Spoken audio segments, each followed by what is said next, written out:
Secrets Beneath the Surface. The Cursed Orchestra of the Titanic. What really happened? On April 15, 1912, the unsinkable ship sank. Over 1,500 lives were lost when the Titanic disappeared beneath the icy waves of the North Atlantic.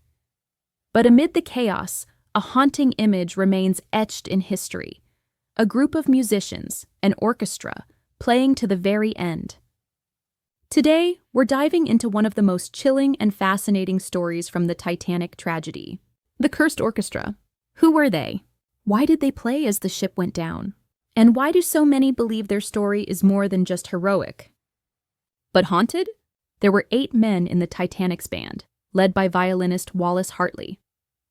These musicians weren't just entertainers.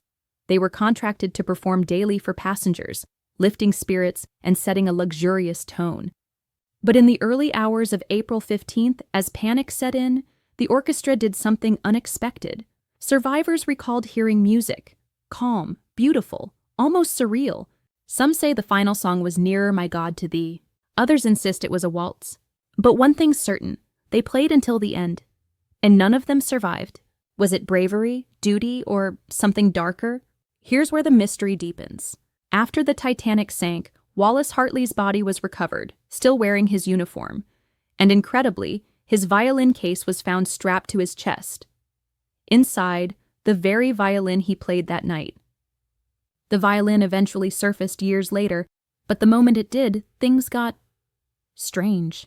People who handled the violin spoke of a deep sadness, sudden illness, even seeing shadows or hearing music when no one was there. A collector who displayed the instrument reported hearing faint strings playing in the middle of the night. Coincidence? Maybe. But legends say the violin absorbed the energy of that final night, that it echoes the last notes played before 1,500 souls were lost to the sea. There's a long-standing superstition in maritime culture that music played during death or disaster can trap spirits. That certain songs, especially hymns, become vessels of lingering sorrow. The Titanic Orchestra's story fits this pattern eerily well. Historians have noted that every band member's family experienced misfortune in the years following. Financial ruin, illness, sudden death. One descendant even claimed that their home became plagued by unexplained cold drafts and the sound of crying violins. Could this all be coincidence? Maybe, but the human mind seeks meaning. And tragedy often leaves behind echoes. Today, Wallace Hartley's violin is kept under strict conservation. It's been displayed only a few times, and every time it draws thousands. Some visit out of reverence, others out of curiosity, and a few because they feel drawn to it like it's calling. But let's step back for a moment. What if the curse isn't supernatural, but emotional? What if the music played on that doomed ship became a symbol of all we lost?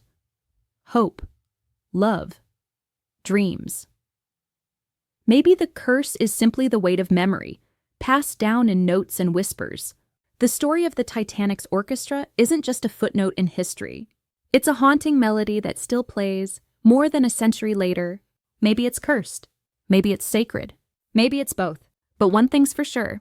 When the ocean swallowed the Titanic, it didn't silence the music. It made it eternal. Thanks for joining me on Secrets Beneath the Surface. If today's episode sent chills down your spine or tugged at your heart, don't forget to follow, rate, and share. Until next time, keep listening. You never know what secrets the past might be trying to tell you.